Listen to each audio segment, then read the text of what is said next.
Federal government still unsure whether it will pay for the repairs made to the Oroville Spillway. Good evening. Thanks for joining us. I'm Christina Janes. And I'm Tony Lopez. This just days before the final repairs are made on the Oroville Spillway more than a year later. The Oroville Dam, the tallest dam in the U.S., is on the Feather River east of the city of Oroville in the far northern Sacramento Valley. Now, this is what the spillway looked like back in February of 2017. A large portion of it, as you probably remember, crumbled away from the pressure of the water and years of wear. Now, the spillway is nearly complete. The majority of the damage fixed before the heavy rains came at the end of 2017, but it wasn't cheap. CBS 13's Kelly Ryan joins us live in the studio with the latest on who will end up paying for this massive project. Kelly? Congressman Garamendi told us today he isn't blaming FEMA if they don't pay. He's pointing the finger at the Department of Water Resources in Southern California, who he says have not maintained the dam and let it slide into disrepair.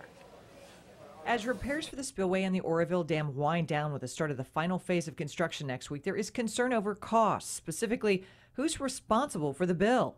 Northern California Congressman Garamendi says FEMA might not be. He says he and Republican Representative Doug LaMalfa have been speaking with FEMA officials for months, who told him the federal organization doesn't believe it has the legal precedent to reimburse. FEMA officials told them, "We do not pay for disasters that are caused by a lack of maintenance." Garamendi says FEMA is playing by the book, following the guidelines, and he points the blame at the Department of Water Resources and Southern California water officials. They spent nearly $400 million pushing the twin tunnels, all of the early studies, the engineering, as well as all the public relations, and didn't spend a nickel on maintaining the spillway.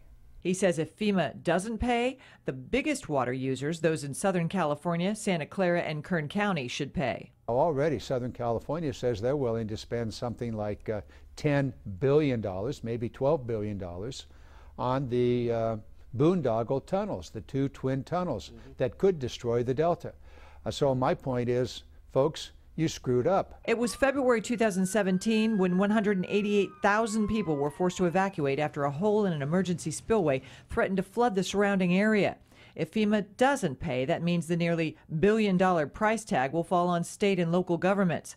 The back and forth over the bill is something many Oroville residents find frustrating and say both the state and FEMA should pitch in. They should help a little bit, but then in turn, the state should own up and say, yeah, we did make a mistake. They won't admit it. So even though state and local officials assumed that the federal government would kick in a chunk of the more than $850 million for those repairs, as of right now, it's up in the air whether the federal government will pay.